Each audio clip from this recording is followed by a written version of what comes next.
بسم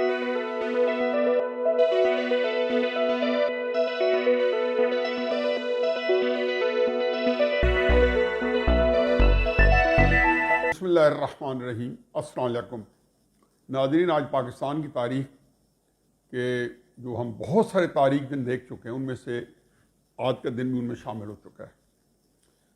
آج جو پاکستان کی سپریم کورٹ آف پاکستان جو ایپیکس کورٹ ہے، جس کے آئین جو ہے ان کو اتنا طاقتور بناتا ہے کہ علمان الحفیظ، اور ان کو بنانا بھی چاہیے، بہرحال اس کی اچھے پہلو بھی ہیں۔ اس کے خلاف احتجاج کس نے کیا ہے؟ اس کے اپنے ہی حصے نے کیا ہے، وکلاء نے، جو کہ لیگل فرٹرنیٹی کا جو انٹیگرل پارٹ ہے، لازمی جزو ہے۔ اور نہ صرف یہ کہ پوری سپریم کورٹ کو ڈس فنکشنل بنا دیا ہے، انکیپیسٹیٹ کر دیا ہے، اس کو کام کرنے سے روک دیا ہے۔ پورے پاکستان میں بھی ہڑتال تھی، اس کے علاوہ بڑے عرصے سے کر چکے تھے۔ ایک فکرہ جو مجھے ہمیشہ تکلیف ہوتی ہے کہتے ہوئے کہ پاکستان کی تاریخ جو ہے، اگر 1951 میں لیاقت علی خان وزیر اعظم کے خلاف فوجی بغاوت جو ناکام ہو گئی تھی اس کو شامل کر لیا جائے تو پورے 70 سال ہونے کو ہیں کہ سپریم کورٹ اور ہماری فوجی قیادت جو ہے، ان کا رول جتنا منفی اس ملک میں رہا ہے اور جتنا پاکستان کے خلاف سازشوں میں اور آئین اور قانونی کی بے حرمتی میں یہ دو ادارے اور ان کے سربراہ ملوث رہے ہیں، شاید ہی دنیا کوئی اور ملک جو ہے ایسی نظیر دینے کے قابل ہو۔ کتنی دفعہ کہا ہے کہ جی جب 1953 میں پہلی دفعہ خواجہ ناظم الدین کو گورنر جنرل غلام محمد، جو کہ اپاہج تھا، جس کو لک نہ تھی، جس کی بات بھی کسی کو سمجھ نہیں آتی تھی، اس نے ڈسمس کیا خواجہ ناظم الدین جو بانیان پاکستان میں تھا، اس کی حکومت کو۔ تو ایوب خان جو اس وقت کمانڈر ان چیف تھے، وہ بھی ان کے پاس بیٹھے تھے، اور جنرل سکندر مرزا جو کہ اس وقت ڈیفنس سیکرٹری تھے، جو بعد میں پاکستان کے صدر بنے، دونوں وہ بھی بیٹھے تھے۔ اور پھر ایک لامتناہی سلسلہ ہے۔ اس کتاب کا میں نے کتنے حوالہ دیا ہے شاہد حامد صاحب کی، جو نے اپنے والد جو ان کے ملٹری سیکرٹری تھے اس وقت، حامد نواز صاحب، گورنر جنرل خواجہ ناظم الدین کے بھی ملٹری سیکرٹری رہے، اور پھر اس کے بعد گورنر جنرل غلام محمد کے بھی ملٹری سیکرٹری رہے۔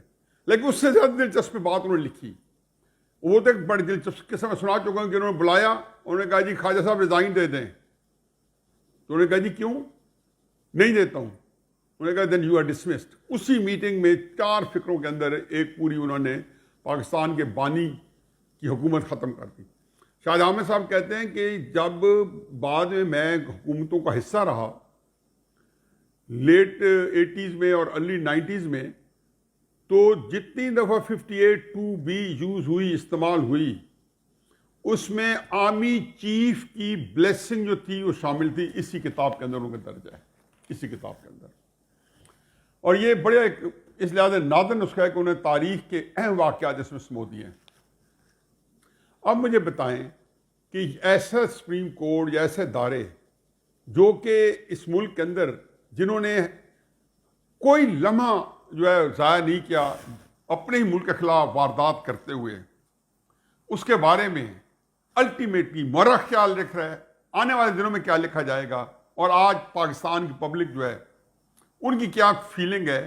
بھلے سے ہو سکتا ہے کہ ان کو ایسے ایک اماؤنٹ ان کو شاید سپورٹ بھی کر رہی ہو، کیونکہ ہر ایک کا مفادات ہوتے ہیں، سیاستدانوں کی حد تک تو میں جانتا ہوں، ظاہر ہے جب سیاستدان کو کرتے ہیں ان کو کچھ لوگ فالوز بھی کرتے ہیں، لیکن یہ کبھی دیکھا تھا کہ سپریم کورٹ کے خلاف یا ہماری فوجی قیادت کے خلاف پاکستان کے عدلیہ کے ایوانوں میں یا آگے پیچھے اس طرح کے بہیمانہ نعرے لگیں؟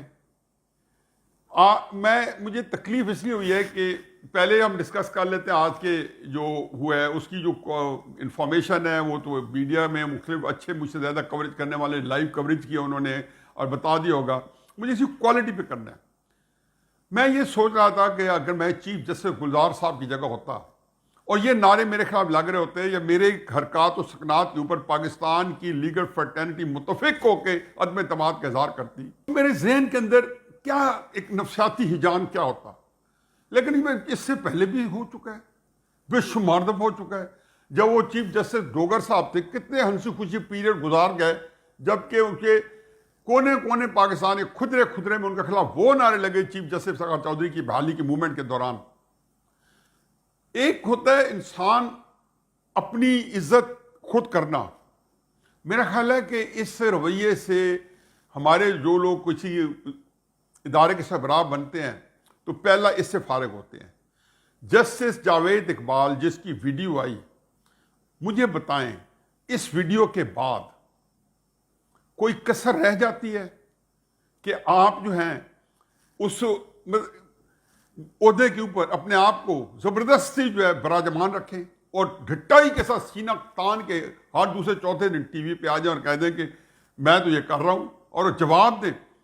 یہ ہوتا ہے کہ میں کہتا ہوں کہ اس کو بے شرمی کہیں, ڈھٹائی کہیں, مجھے نہیں سمجھا کہ اردو لغت میں اور کون سے لفظ ہیں جو یہاں فٹ ہوں گے. اور اس سے پہلے جب افتخار چودھری صاحب کو 13 مارچ 2007 کو نہیں میرے خیال 7 یا 8 مارچ 2007 کو ڈسمس کیا گیا تھا, تو یہ 2-4 دن بعد سپریم جوڈیشل کونسل کی وہ میٹنگ ہیڈ کر رہے تھے ان کے خلاف پروسیڈنگز میں, کیونکہ اس وقت بھگوان داس صاحب جو تھے وہ انڈیا میں تھے جنہوں نے خود بخود قائم مقام چیف جسٹس بننا تھا اور سپریم جوڈیشل کونسل کی میٹنگ کرنی تھی, اور پھر وہ اگر نہ آتے تو یہ بھائی صاحب جو ہے افتخار چودھری صاحب کے جو ہے اس حصے میں یہ اپنی کارروائی کر چکے تھے. پھر جب ججز جنہوں نے ریزائن کر دیا یا پی سی او کے تحالف نہ اٹھایا تو ان میں ان کی خوش قسمتی کے شامل ہو گئے, لیکن فوراً ہی پرنٹنگ پریس آف پاکستان کی نوکری کر لی, جو کہ کسی طریقے سے وہ ججز جو بحال ہوئے تو اس دوران میں جج نوکری نہیں کیا کرتا, انہوں نے نوکری کی.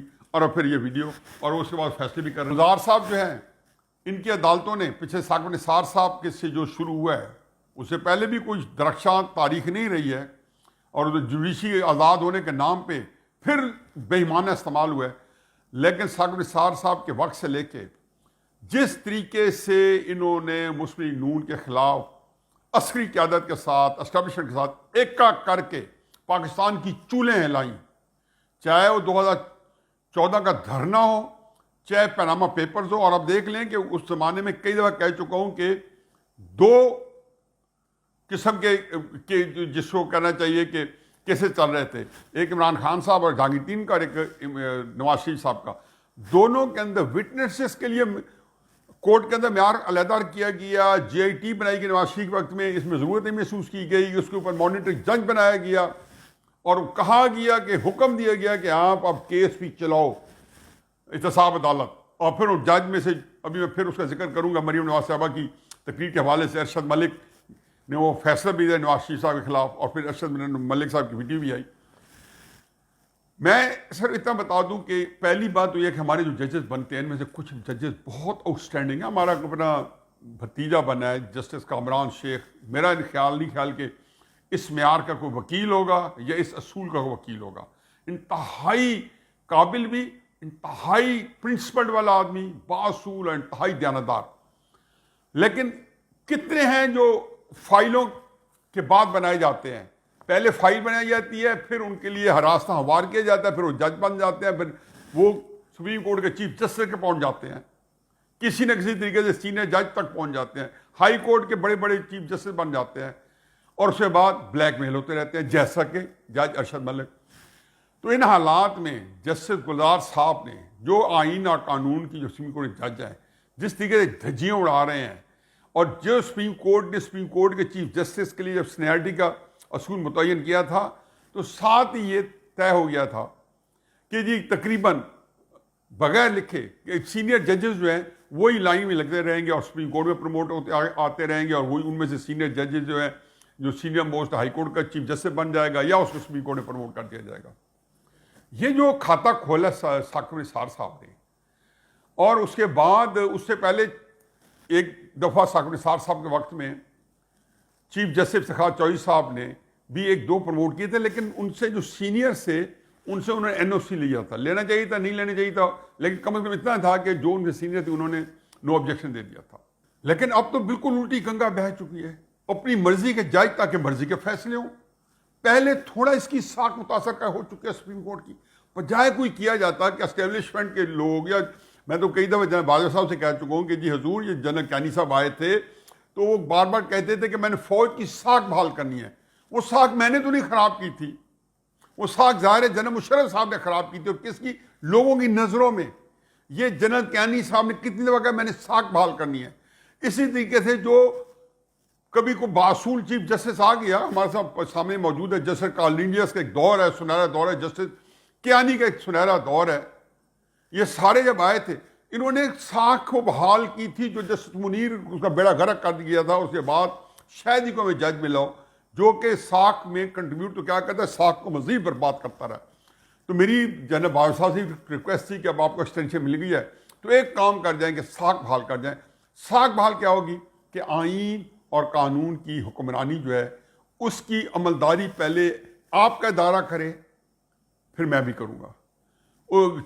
Supreme Court of Pakistan letter and spirit میں خود بھی کرے, اور پھر قاضی فیض سے جیسے فریولس کیسز نہ لے کے آئے اور ان کو پھر منطقی بیان تک پہنچانے کے لیے نہ کرے.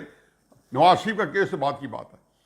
اس صورتحال کے اندر جب کہ ہمارے یہ اداروں کے جو سربراہ ہیں یہ انہوں نے خصوصاً چیف جسٹس اسلام آباد سپریم کورٹ آف پاکستان انہوں نے چند مہینوں بعد ریٹائر ہونا ہے.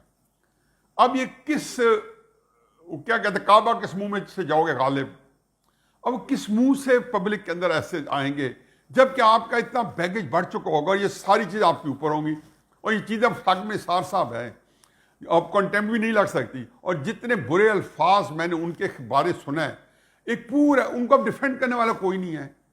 ڈیفینڈ کرنے والے جو تھے انہوں نے فائدہ اٹھا لیا تھا, اس وقت ڈیفینڈ کر رہے تھے. اب ان کو کوئی ڈیفینڈ نہیں کرنے والا, اب صرف ایک ہی طرح کا ہے.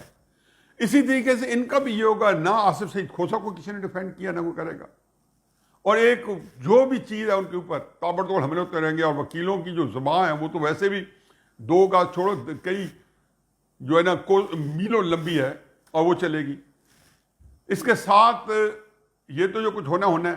مریم نواز صاحبہ نے کل جو ہے ہائی کورٹ میں, اسلام آباد ہائی کورٹ میں اپنے کیس کے بعد جب تاریخ پڑی ہے تو انہوں نے پریس کانفرنس کے سامنے بہت بڑی للکار ماری ہے. مریم نواز صاحبہ کی للکار جو ہے اس کی گھن گرج جو ہے ابھی تک گونج رہی ہے. کل انہوں نے کورٹ کے باہر یہ فرمایا, لیکن انہوں نے ایک اہم بات کی, انہوں نے کہا جی کہ مجھے وقت چاہیے کیونکہ کیس کے اندر اس کا میں کچا چھٹا کھولوں گی اور اس کے بارے میں کچھ چیزیں بتاؤں گی جو کورٹ کے انفارمیشن میں آئیں گی. اسلام آباد ہائی کورٹ نے, شکر ہے کیونکہ ان کے بارے میں کچھ بھی ہو سکتا ہے کیونکہ ساری کورٹس میں ہماری بدقسمتی سے جو ہے نا اس میں کوئی مجھے جھجک نہیں ہے, کوئی نہ مجھے کنٹمپٹ کا خیال ہے, کیونکہ یہ ایک ڈے لائٹ فیکٹس ہیں کہ مینیپولیٹڈ ہے کورٹس ہماری. اور ہماری کورٹس کے اوپر جو فیصل واڑہ کا کیس اسی کورٹ کے بارے میں بتایا تھا کہ کس طریقے سے, اور ایک کیس نہیں ہے, میں درجوں میں مثالیں دے سکتا ہوں. سپریم کورٹ کے اندر عمران خان کا چلا, جہانگیر کا چلا ہے, نواز شریف کا چلا, کیسے مینیپولیٹ ہوئے وہاں پہ اور کیا کیا چیزیں نہیں ہوئے, کیا کیا سامنے چیزیں نہیں آئی. تو مریم صاحبہ نے جو کہا, میں اس میں 3-4 چیزیں تو بالکل اجاں ہیں کہ اس کیس کے اندر جب یہ ہوا تو آج تک کسی کیس کے اوپر مانیٹرنگ جج جو ہے وہ نہیں بنایا گیا تھا احتساب عدالت کے اوپر. 6 مہینے کا مدت دی گئی. جیسے اعجاز الحق صاحب نے کسی طرح ہنسی خوشی, کیونکہ سارے اب کیا کیا جائے, مطلب جج اپنے طور بھی سوچتا ہے, چلو کچھ گناہ بھی کر بیٹھتا ہے لیکن سوچتا تو ہے نا کہ میں یا کوئی ذاتی کچھ سیاسی کو اناد ہوگا, وغیرہ کوئی جج ہوتا تو کچھ منصور علی شاہ صاحب جیسے ہوتے یا قاضی فائز عیسیٰ صاحب جیسے ہوتے تو کہہ دیتے کہ یہ چیز قانون کے مطابق نہیں ہے, ہم مانیٹرنگ جج نہیں بنتے. لیکن بھارت بن گئے کیونکہ سارے وہاں حصہ دار تھے, ان سب نے مل کے فیصلہ کیا تھا. 5 بندے پارٹنرز تھے جب یہ فیصلہ ہوا نواز شریف صاحب کے خلاف. اب اس کے اندر واٹس ایپ کال بھی اس میں لیک آؤٹ ہوئی کہ جب جے ٹی بنائی جانی تھی تو تھوڑی سی لیک آؤٹ ہوئی. اب میں ایک چیز تو ہے کہ اچھا پھر ارشد ملک جج کی جو ویڈیو آئی وہ 2005 میں بنائی گئی تھی جس کے اوپر نواز شریف صاحب جو ہے جن کے بعد میں سزا ملی تو ارشد ملک صاحب کیا کہتے تھے. اب انہوں نے کتنی کمال نوسر بازی سے یہ تاثر دیا کہ جو ویڈیو ہمارے دوست ناصر بٹ صاحب نے بنائی ہیں، وہ ان سے مکس اپ کرتے ہیں. نہیں، ناصر بٹ صاحب نے ویڈیو بنائی ہے، اس میں جج صاحب نے ایک ویڈیو کا ذکر کرتے ہیں، اور وہ ویڈیو 2005 میں بنائی گئی ہے، اور اس ویڈیو کے تحت اگر وہ ویڈیو سچ ہے تو جج صاحب بلیک میل ہوئے، سپریم کورٹ نے کہا یہ ویڈیو دیکھ کے ہمارے سر سے جھکے ہیں، لیکن نواز شریف صاحب کی سزا کے بارے میں ہماری کوئی نرمی نہیں ہے، کیونکہ وہ ایک عجیب و غریب ہے. پھر قطع نظر اس کے کہ میں کئی دفعہ کہہ چکا ہوں کہ عمران خان کا کیس اور نواز شریف کا کیس دو مختلف اصولوں کے اوپر لڑا گیا. ایک سپریم کورٹ، ایک کو ثاقب نثار صاحب ہیڈ کر رہے تھے اور دوسرے کو آصف سعید کھوسہ صاحب ہیڈ کر رہے تھے. لا آف ایکویٹیبل جسٹس جو ہے، آئین ہے کہ قانون ہے کہ پاکستان کے شہری ہیں، لیکن جارڈ سٹک جو تھی دونوں کی فرق تھی. مجھے صرف یہ کہ مجھے ایک واقعہ یہاں بیان کرنا ہے. یہ کوئی بات ہے 10 جولائی 2017 کو جے آئی ٹی کی رپورٹ آنی تھی میں شاید ان کا تقریباً، اور ہم کوئی جون کے آخری ہفتے میں جو جولائی کے پہلے 2-3 دنوں میں ایک وزیر اعظم پاکستان کا ازبکستان کا یہ سینٹرل ایشیا کا ایک دورہ تھا، جس میں 4 ملکوں کے سربراہوں کی کانفرنس تھی. نواز شریف صاحب تھے، ایرانین پریزیڈنٹ تھے، افغان پریزیڈنٹ تھے، اور چائنیز پریزیڈنٹ تھے شاید، اور ازبکستان وہ جو ہے ان کو ہوسٹ کر رہا تھا. تو واپسی پہ جہاز کے اندر نواز شریف صاحب میری سیٹ پہ میرے ساتھ آ کے بیٹھے. ان کی عادت ہے کہ وہ جب آتے جاتے جو لوگ ان کے ہم سفر ہوتے ہیں سب کے پاس جاتے ہیں، ان کی خیر و عافیت پوچھتے ہیں، ان 2-4 منٹ بات کرتے ہیں. تو میں نے ایک بات ان سے کی، میں نے کہا جی اس وقت خواجہ آصف صاحب بھی وہ ساتھ تھے اور سرتاج عزیز صاحب بھی ساتھ تھے، تو وہ دونوں بھی آ گئے. تو میں نے میاں نواز شریف صاحب سے ایک کی، میں نے کہا میاں صاحب یہ واٹس ایپ کال جو کیسٹ جو کالز ہیں، اس سے آگے، اس سے بیونڈ بھی آپ کے پاس کوئی ریکارڈنگ ہے؟ تو میاں صاحب نے آگے کوئی جواب نہیں، چپ کر کے بیٹھے رہے.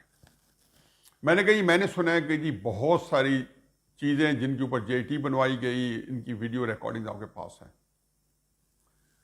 میری آپ سے مؤدبانہ گزارش ہے کہ اگر آپ نے 10 جولائی کو جے ای کی رپورٹ کے بعد اگر آپ نے وہ ویڈیو ریکارڈنگ جو ہے نا عام کی، تو لوگ کہیں گے کہ اس کی ریئیکشن میں کر رہے ہیں. آپ پاکستان کے اندر جاتے ہی وہ ساری چیزیں کہ کس کے ماں پہ یہ کیس چلا، کون کون سے نام ملوث ہیں، چاہے اس کے اندر فوجی سربراہ ملوث ہے، چاہے اس کے اندر سپریم کورٹ کے سربراہ ملوث ہیں، چیف جسٹس، آپ اس کو جو کچھ آپ کے سامنے ریکارڈڈ ہے آپ عام کر دیں، یا اس سے ملتا جلتا. تو میاں صاحب کا ایک ہی جواب تھا، انہوں نے یہ نہیں کہا کہ ہیں یا نہیں ہے، انہوں نے کہا پھر خود پاکستان کا اللہ حافظ کر دیں. اگر ان چیزوں کو ہم نے عام کیا اور اداروں کے سربراہوں کی ایسی حرکتیں جو ہیں جو لوگوں کے سامنے لے آئے، تو پورا نظام دھڑام سے گر جائے گا. اس میں بھی جو باتیں بالکل ہر زبان زد عام ہے، اور وہ یہ ہے کہ بایو صاحب کی 2-3 میٹنگز تھیں. ایک تو پلڈیٹ کے وفد کے ساتھ، جس میں انہوں نے بتایا تھا مختلف کہ نواز شریف صاحب کے اوپر کوئی بھی بددیانتی کا چارج نہیں ہے، اور وہ اتنی محبت ہے جتنا میں ہوں، اس طرح کے تقریباً ملتے جلتے.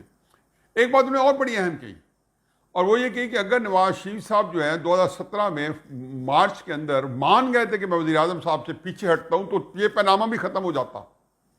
پھر میں تو یہ بھی کہتا ہوں کہ چلو پاناما تو 2016 میں آیا، 2014 کے اندر دھرنے اسٹیبلشمنٹ نے ارینج کیے تھے اور نکلوائے تھے اور ٹویٹس پہ چلوائے تھے، جس نے پاکستان کی چولیں ہلائی تھیں، اور جس میں جو سی پیک تک کو متاثر کیا تھا، اور وہ 2014 کی بجائے 2015 کے اینڈ میں جا کے شروع ہو سکا تھا.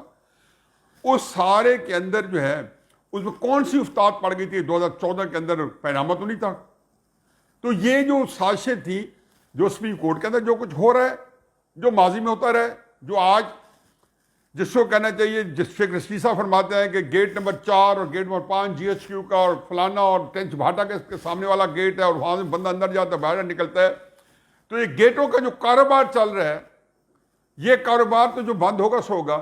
تو مریم نواز صاحبہ جو ہیں، نواز شریف صاحب نے اس وقت یہ تاثر عام دیا، بلکہ خواجہ آصف صاحب مجھے جہاں تک یاد پڑتا ہے، انہوں نے کہا جی کہ حفیظ اللہ نیازی صحیح کہہ رہے ہیں میاں صاحب، اور وہ چیزیں ہمیں پریس کو یا اگر ایسے جو چیزیں اس سامنے دے دینی چاہیے. اور مجھے لگتا ہے کہ مریم نواز صاحب وہ ان میں سے کوئی ایک چیز جو ہے، جیسے انہوں نے پہلے جج ارشد ملک کی ویڈیو ایک عام کی تھی، شاید ایسا ہی ایک چیز لا رہی ہیں.